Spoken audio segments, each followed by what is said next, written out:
નમસ્કાર. ગુજરાત સરકારની મુખ્યમંત્રી યુવા સ્વાવલંબન યોજના હેઠળ વિદ્યાર્થીઓને મળશે આર્થિક સહાય. વધુ માહિતી માટે વિડિયો પૂરો જોવો. નમસ્કાર. આજના આ ખાસ માર્ગદર્શન સત્રમાં આપ સૌનું સ્વાગત છે. ઉચ્ચ શિક્ષણ મેળવવું એ દરેકનું સપનું હોય છે, બરાબર ને? પણ ઘણીવાર એવું બને કે આર્થિક ચિંતાઓ રસ્તામાં આવી જાય. આજે આપણે એક એવી શાનદાર યોજના વિશે વાત કરવાના છીએ જેણે ગુજરાતના હજારો વિદ્યાર્થીઓ માટે આશાનું કિરણ જગાડ્યું છે. આપણે વાત કરીશું મુખ્યમંત્રી યુવા સ્વાવલંબન યોજના એટલે કે MYSY વિશે. ઓનલાઈન ફોર્મ ભરવાથી લઈને છેલ્લી વેરિફિકેશન પ્રક્રિયા સુધીની A to Z માહિતી આજે આપણે મેળવીશું. તો ચાલો શૈક્ષણિક ભવિષ્યને સુરક્ષિત કરવાના આ પ્રવાસની ફટાફટ શરૂઆત કરીએ. સ્વાવલંબન એ નવી પેઢીની ક્ષમતાઓને ખીલવવાની સાચી ચાવી છે. આ માત્ર એક વાક્ય નથી, પણ બહુ મોટો વિચાર છે. ગુજરાત સરકારની આ યોજના માત્ર કોઈ નાણાકીય મદદ પૂરતી સીમિત નથી. એ વિદ્યાર્થીઓને આત્મનિર્ભર બનાવવાનું એક મજબૂત માધ્યમ છે. જરા વિચારો, જ્યારે ફી ભરવાની ચિંતા મગજમાંથી નીકળી જાય ત્યારે સંપૂર્ણ ધ્યાન માત્ર ને માત્ર અભ્યાસ અને ભવિષ્ય બનાવવા પર આપી શકાય છે. આજના આ સત્રનું મૂળ ઉદ્દેશ્ય જે છે કે આ યોજનાનો પૂરેપૂરો લાભ લેવા માટેની એકદમ સચોટ માહિતી આપણે સમજી લઈએ. તો સૌથી પહેલાં એ સમજીએ કે આ MYSY ખરેખર છે શું. બહુ સરળ ભાષામાં કહીએ તો મુખ્યમંત્રી યુવા સ્વાવલંબન યોજના એ ગુજરાત સરકારનો એક સ્કોલરશિપ પ્રોગ્રામ છે. આ એક એવો આર્થિક સેતુ છે જે તેજસ્વી વિદ્યાર્થીઓને કોલેજના મોટા ખર્ચાઓ પહોંચી વળવા માટે સીધી નાણાકીય સહાય પૂરી પાડે છે. 12મા ધોરણ પછી એન્જિનિયરિંગમાં જવું હોય, મેડિકલમાં જવું હોય કે પછી BCom, BA કે ડિપ્લોમા કરતા હોઈએ, આ યોજના ખરેખર દરેક ક્ષેત્રના વિદ્યાર્થીઓ માટે એક મજબૂત સુરક્ષા કવચ સમાન છે. આખી પ્રક્રિયાને સમજવા માટે આપણે તેને 5 સરળ વિભાગોમાં વહેંચી દીધી છે. પહેલું, MYS શિષ્યવૃત્તિમાં સ્વાગત. બીજું, રજિસ્ટ્રેશન પ્રક્રિયા. ત્રીજું, એપ્લિકેશન ફોર્મ ભરવું. ચોથું, એડમિશન એન્ટ્રી અને ડોક્યુમેન્ટ્સ. અને છેલ્લે, હેલ્પ સેન્ટર ખાતે અંતિમ વેરિફિકેશન. બહુ જ સરળ સ્ટેપ્સ છે. તો ચાલો સીધા જ વિભાગ 1 પર જઈએ. MYSY શિષ્યવૃત્તિમાં સ્વાગત, જેમાં આપણે લાયકાત અને ફાયદાઓ વિશે જાણીશું. હવે પ્રશ્ન એ થાય કે આ માટે લાયક કોણ ગણાય? તો અહીં મુખ્ય 3 માપદંડો છે. જરા ધ્યાનથી સમજજો. જો ધોરણ 10 અથવા 12 પાસ કરીને એડમિશન લઈ રહ્યા હોઈએ તો બોર્ડની પરીક્ષામાં 80% કે તેથી વધુ હોવા જરૂરી છે. અહીં ખાસ ધ્યાન એ રાખવાનું છે કે વાત પર્સન્ટાઇલની થઈ રહી છે, ટકાવારીની નહીં. જો ડિપ્લોમા પાસ કરીને ડિગ્રીમાં જતા હોઈએ તો 65%થી વધુ હોવા જોઈએ.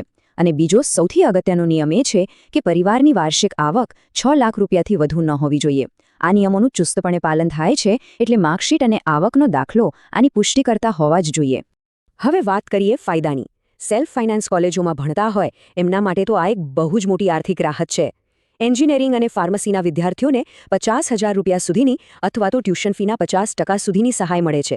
મેડિકલ કે ડેન્ટલના કિસ્સામાં તો આ રકમ 2 લાખ રૂપિયા સુધીની છે. આ ઉપરાંત આર્ટ્સ, કોમર્સ કે સાયન્સના બેઝિક કોર્સ માટે પણ 10,000 સુધીની સહાય મળે છે. એટલું જ નહીં, પુસ્તકો ખરીદવા અને હોસ્ટેલમાં રહેવા માટે પણ અલગથી ગ્રાન્ટ મળે છે. આ આંકડાઓ જ બતાવે છે કે ફોર્મ પાછળ થોડી મહેનત કરવી ખરેખર કેટલી ફાયદાકારક સાબિત થઈ શકે છે. હવે આગળ વધીએ વિભાગ 2 તરફ. રજિસ્ટ્રેશન પ્રક્રિયા એટલે કે ઓનલાઈન પહેલું પગલું કઈ રીતે ભરવું. આ આખી પ્રક્રિયા ઓનલાઈન જ થાય છે. સૌથી પહેલાં તો ગુજરાત સરકારની સત્તાવાર વેબસાઇટ mysy.guj.nic.in પર જવાનું છે. ત્યાં ઉપર જમણી બાજુ login/registerનો વિકલ્પ જોવા મળશે. જો પહેલીવાર કોલેજના પ્રથમ વર્ષમાં ફોર્મ ભરી રહ્યા હોઈએ તો ત્યાં ફ્રેશ એપ્લિકેશન સિલેક્ટ કરવાનું છે. ત્યાર પછી ડિપાર્ટમેન્ટ, બોર્ડ, પાસિંગ વર્ષ અને માર્કશીટ મુજબ સીટ નંબર તથા નામ એકદમ ચોકસાઈથી દાખલ કરવાના છે. અને છેલ્લે પાસવર્ડ મેળવવા માટે એક મોબાઈલ નંબર આપવાનો રહેશે. અહીંયા એક ચેતવણી ખૂબ જ ગંભીરતાથી લેવાની જરૂર છે. રજિસ્ટ્રેશન કરતી વખતે જે મોબાઈલ નંબર નાખીએ તે ડિગ્રીના આવનારા 3 કે 4 વર્ષ સુધી એકદમ એક્ટિવ રહેવો ફરજિયાત છે. વારંવાર બદલાતા હોય તેવા નંબર ક્યારે ન આપવા. કેમ? કારણ કે પાસવર્ડ હોય, સ્કોલરશિપ મંજૂર થયાનો મેસેજ હોય કે બેંકમાં પૈસા જમા થયાની જાણકારી, આ બધું જ એ જ મોબાઈલ નંબર પર આવવાનું છે. તો હવે જોઈએ વિભાગ 3, એપ્લિકેશન ફોર્મ ભરવું અને એમાં બધી જ અગત્યની વિગતો પૂરી પાડવી. એકવાર પાસવર્ડ નાખીને પોર્ટલમાં લોગિન થઈ ગયા એટલે એક ડેશબોર્ડ ખુલશે. આને આપણે 5 સ્ટેપમાં પૂરું કરીશું. પહેલા સ્ટેપમાં લોગિન કરો, બીજા સ્ટેપમાં વ્યક્તિગત અને બેંકની વિગતો ભરો, ત્રીજામાં કોલેજની એડમિશન એન્ટ્રી અને ફીની વિગતો નાખો, ચોથા સ્ટેપમાં સ્કેન કરેલા ડોક્યુમેન્ટ્સ અપલોડ કરવાના છે અને છેલ્લે બધું જ 2 વાર ચેક કર્યા પછી એપ્લિકેશનને લોક કરીને તેની પ્રિન્ટ કાઢવાની છે. આ ક્રમ જાળવી રાખીશું તો ભૂલ કર્યા વગર શાંતિથી ફોર્મ ભરી શકાશે. સ્ટેપ 2માં જે વ્યક્તિગત અને બેંકની વિગતો આપવાની છે તેમાં સૌથી અગત્યની વસ્તુ છે આધાર નંબર. આધાર કાર્ડ બેંક એકાઉન્ટ સાથે લિંક હોવું જ જોઈએ, નહીંતર સ્કોલરશિપના પૈસા ખાતામાં જમા નહીં થાય. આ ઉપરાંત માતાપિતાનો વ્યવસાય, તેમની વાર્ષિક આવક અને જો તેઓ રિટર્ન ભરતા હોય તો તેમના પાન કાર્ડના નંબરો પણ નાખવા પડશે. બેંકની વિગતો ભરતી વખતે ખાસ ધ્યાન રાખજો.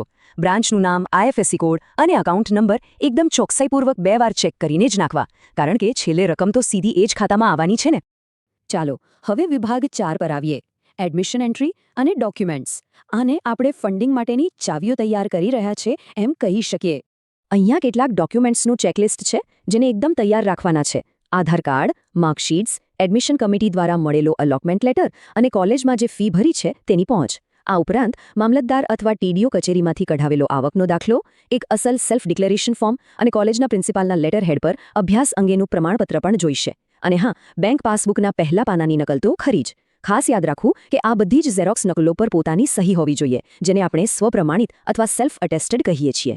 હવે જ્યારે આ ડોક્યુમેન્ટ્સ ઓનલાઈન અપલોડ કરવાની વાત આવે ત્યારે પોર્ટલ પર સામાન્ય રીતે PDF અને JPG એમ બંને ફોર્મેટ માન્ય છે. જો કોઈ ડોક્યુમેન્ટમાં એક કરતાં વધારે પેજ હોય તો તેની સીધી PDF જ બનાવી લેવી સારી રહેશે. પણ જો આધાર કાર્ડ કે પાસબુક જેવું એક જ પેજ હોય તો સારા રિઝોલ્યુશનવાળો JPG ફોટો પણ આરામથી ચાલશે.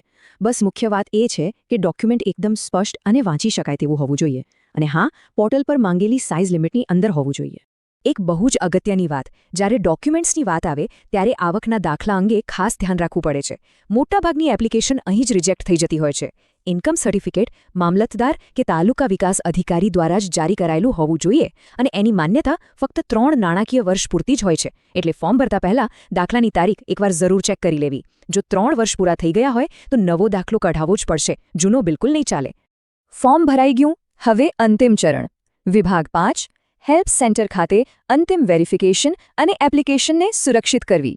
7 ઓનલાઈન પોર્ટલ પર એકવાર એપ્લિકેશન લોક કરી દીધી પછી આગળનું સૌથી અગત્યનું કામ પૂરું કરવા માટે બરાબર 7 દિવસનો સમય હોય છે. આ 7 દિવસની મર્યાદા ખરેખર બહુ જ નિર્ણાયક છે. આ 7 દિવસમાં કરવાનું શું છે? સૌથી પહેલાં ઓનલાઈન ફોર્મ લોક કર્યા પછી એની પ્રિન્ટ કાઢી લેવાની. પછી બધા જ ઓરિજિનલ ડોક્યુમેન્ટ્સ અને સહી કરેલી ઝેરોક્સનો એક આખો સેટ ભેગો કરી લેવાનો. આ ફાઇલ લઈને પોર્ટલ પર આપેલા લિસ્ટમાંથી નજીકના નિર્ધારિત હેલ્પ સેન્ટરની રૂબરૂ મુલાકાત લેવાની હોય છે. ત્યાં અધિકારી પાસે ફાઇલ વેરીફાઈ કરાવીને સબમિટ કરવાની છે. જો આ ઓફલાઈન વેરિફિકેશન ન કરાવ્યું તો સમજી લેજો કે ઓનલાઈન કરેલી આખી એપ્લિકેશન આપોઆપ રદ થઈ જશે. એકવાર હેલ્પ સેન્ટરમાંથી ફાઇલ મંજૂર થઈ જાય એટલે આપણું વેરિફિકેશન પૂરું અને રજિસ્ટર કરેલા મોબાઈલ નંબર પર તરત જ કન્ફર્મેશનનો SMS પણ આવી જશે. ત્યાર પછી ગમે ત્યારે MYSY પોર્ટલ પર જઈને સ્ટુડન્ટ સ્ટેટસ ઓપ્શનમાં આપણી સ્કોલરશિપ ક્યાં સુધી પહોંચી છે તેનું સ્ટેટસ ચેક કરી શકાશે. એકદમ ટ્રાન્સપેરન્ટ સિસ્ટમ છે. તો આ સાથે આપણે આ માર્ગદર્શન સત્રના અંત પર આવી ગયા છીએ. હવે એક સવાલ વિચારવા જેવો છે.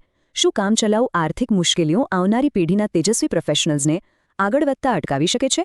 કે પછી આજે જ યોગ્ય સમયે ફોર્મ ભરીને સ્વાવલંબન તરફ એક મક્કમ ડગલું માંડવાનો આ સાચો સમય છે? સમય મર્યાદા પૂરી થાય તે પહેલાં સત્તાવાર વેબસાઇટની મુલાકાત લઈ અરજી પૂરી કરવી એ જ સાચો માર્ગ છે. આશા છે કે આજના આ સત્ર દ્વારા બધી જ મૂંઝવણો દૂર થઈ ગઈ હશે. આવી જ કોઈ ઉપયોગી માહિતી સાથે આપણે ફરી મળીશું. ત્યાં સુધી શીખતા રહો અને આગળ વધતા રહો. अगर आपको ये वीडियो पसंद आई हो तो ऐसी ही महत्वपूर्ण अपडेट्स के लिए चैनल को लाइक, शेयर और सब्सक्राइब जरूर करें. धन्यवाद.